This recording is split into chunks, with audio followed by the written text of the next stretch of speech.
Hi, Bam Fam. I'm going to talk to you today about a program called NearPod. I first learned about NearPod several years ago at an Inspire Loudon, and I have never created an account myself yet. So I thought I would record myself signing up for an account so you can see exactly what it looks like. This is a perfect way to take all of those slideshows and worksheets and any other kind of instructional materials that you created when we were in a brick and mortar and be able to upload them and use them in a synchronous learning environment. So let's get started.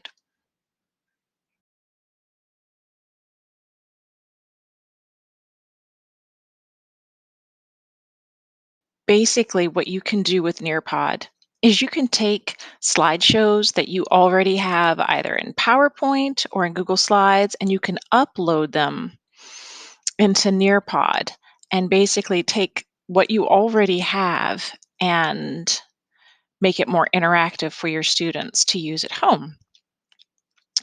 Obviously, you can use Nearpod asynchronously, so your students can do it on their own time in a self-paced format. But uh, what we're going to be looking at is how we can use Nearpod synchronously, meaning that you're going to be meeting with your students live. And this is kind of to give you an idea what you see on your screen and what you're controlling on your screen will automatically pop up onto your students' screens as you progress through the lesson. All right, so let's see how easy or hard this is. Teachers sign up for free here. And we're going to sign up with Google. Students should never create an account in Nearpod. There is a way that you can do that um, by just sharing a code with them.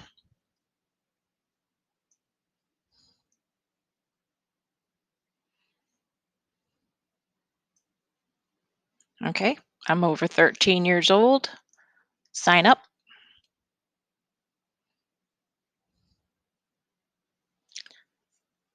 Let's go.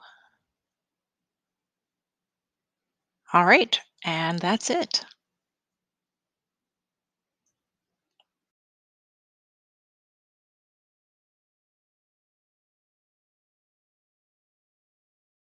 After signing up for NearPod, it takes you into My Library, which is where all of your NearPod lessons are stored. One of the first places that you might want to look is the NearPod Lesson Library, which has already created lessons.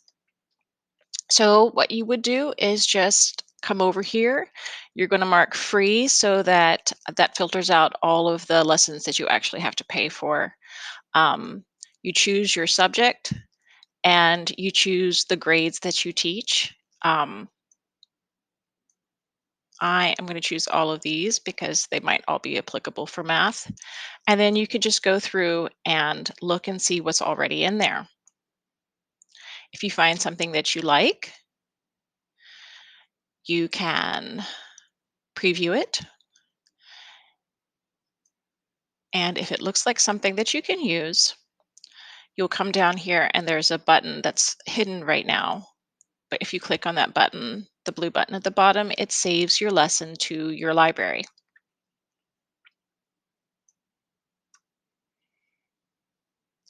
And there it is. Now, if you end up using a pre-made lesson, you don't have to use it as is. If you'd like to edit it, you can by clicking on this button in the bottom left-hand corner. Before you do any editing, though, you will want to duplicate the lesson just in case there are, for maybe for one class, you want to have certain slides, but you don't want those slides to be in another class. Um, so you will have the original still in your library to work with. Then you can go through, and if there's something that you don't like in this particular lesson, then it is very easy just to take it out by right-clicking and then click on the delete. That will take the slide out of the presentation. Additionally, then, if you want to add something to this pre-made lesson, you can do that by clicking here. And in this particular case, I found a song on YouTube that I want to add. So I can click on Add Web Content, and then I can come over to YouTube and find the song that I wanted to use in my lesson, add that right there, copy and paste the link right there, click Save, and that will put my new content at the very end of this group of slides. If that's not where you want that particular slide, it is very easy just to click and drag and to move that slide wherever it is that you do want within that lesson. And then you would save and exit.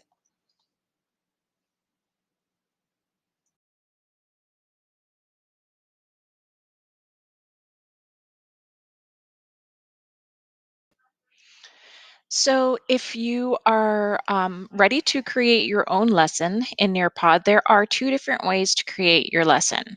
You can either create it in NearPod, or you can create a lesson in Google Slides while using the NearPod Chrome extension. I did a little bit of research, and I think that both ways are going to be great to use once we are back in brick and mortar. But I think for the near term, while we are creating distance learning lessons, that creating the lesson in Nearpod might be the easiest thing to do.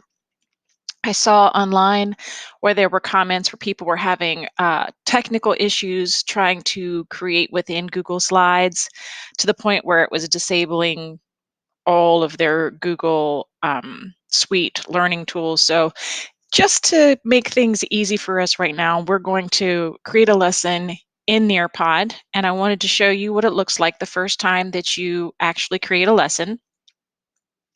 So you can create new slides within Nearpod, or also remember you can bring in Google Slides or PowerPoint slideshows and drop them here to get started. Okay, here I have imported one of my PowerPoint slides or slideshows. And what I want to show you next is how you can actually add audio to your existing slides. Now, you aren't going to need to do this if you are working with Nearpod in a synchronous environment, but you can actually use Nearpod for asynchronous learning as well. So this would be a handy feature if you were using this asynchronously.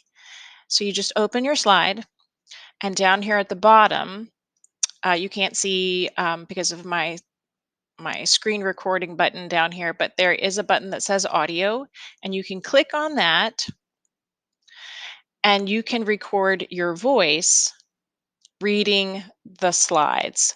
So that gives you a way to differentiate and help out those students who need to have things read aloud to them. You just click on that button, you record your voice, and then click save. Okay, so when you are adding on to your existing slideshow, this will create another slide. We saw in the math example how you can click on this and add anything from the internet to your presentation. This is what makes Nearpod unique, though, is the add activity category. Time to Climb is a game that students can play. You could potentially do that midway or at the end to review material that they learned within your presentation. Um, this is a place where you can ask an open-ended question, and you will have your students, every single student will be able to type in an answer. And from the teacher's point of view, you are going to be able to see them all typing their answers at the same time. If I wanted to over here, I can either add a picture to go along with this. If there's a video that I want my students to watch before they answer the question, I can add a video here. I can do audio here. Also, there's a timer. So if you have a limited amount of time that you're meeting with your students, you want to make sure that they work quickly, you can add a timer here, and that'll keep you from getting hung up on one of the slides in your presentation. The next activity is matching pairs. Matching pairs is a great activity for terms. If you have any vocabulary that you want your students to memorize, you can either add an image or you can put in your terms. So I just want to be able to show you how this would look from the student point of view. Matching pairs, preview. Okay, so a student would start with the term and click, and then the next thing that they click should be, and obviously if you have more terms, they're not going to be right side by side like this, but that is what that would look like. Okay, so the next activity is the quiz. And if you have ever used Google Forms to create a quiz for your students, that is almost exactly what you have here. It's very user friendly, very easy to use. After quizzes, under the activities is Flipgrid. So as long as you have obtained permission from parents for your students to participate in Flipgrid, you can link Flipgrid into your NearPod. Draw It is how you will be able to use any handouts that you would normally have used in class. So you can put your directions here. Again, there's a place for videos and pictures, but what you end up doing is you upload a background image. And whatever your handout was, you need to save it as a PDF. So you can then upload the PDF as the background. When students get to this in your presentation, this is what it looks like. And then they are able to use these tools down here. They can draw,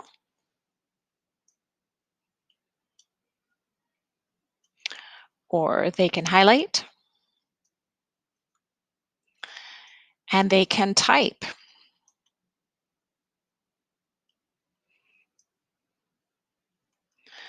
So this is a way that you can use some of the same materials that you used when we were in the brick and mortar school. This allows the student to erase everything that they've done so far, and this locks everything into place. Collaborate operates just like Padlet. So you enter a topic. Um, it lets you choose your style here so you can create different looks. But when your students respond, then their comment goes up anonymously. The poll is just like Poll Everywhere. It would be something that you could use if you wanted the class to vote on something, or if you were trying to determine how people were doing with their understanding. They could let you know they're getting it, or maybe they need some more help. Fill in the blanks is kind of a neat feature where what you would do is you type out your statements.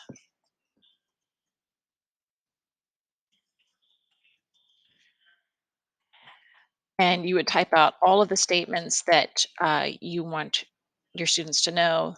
You click on next, and then you click on the words that you want to go into the word bank. Then when students look at that, they are going to see something similar to what they are doing now in programs like Edmentum, where they have to click and drag the words up where they belong. And the last activity is called Memory Test. And basically, that is the game of memory. Two cards that are exactly alike, and students are trying to flip over cards and remember where the match is. To use NearPod synchronously, I am first going to start in Google Meet. And in Google Meet, I'm going to tell my students that we're going to be using NearPod. And in the chat, I'm going to put the link for NearPod. This is how I get the link. In my lesson, I click Live Lesson, and this is the link. My students will open up a new tab, put this link in the tab. They enter the NearPod lesson with this code. And then I'm going to continue to talk to my students through Google Meet while everyone is looking at the NearPod lesson. I can see my students come in by clicking here. It tells me how many students have entered my lesson. And so once I see that everyone's in, when I start advancing the arrow over here, then my student screens will begin to see the slideshow that I control on this from this viewpoint. And once I get to the end of my lesson,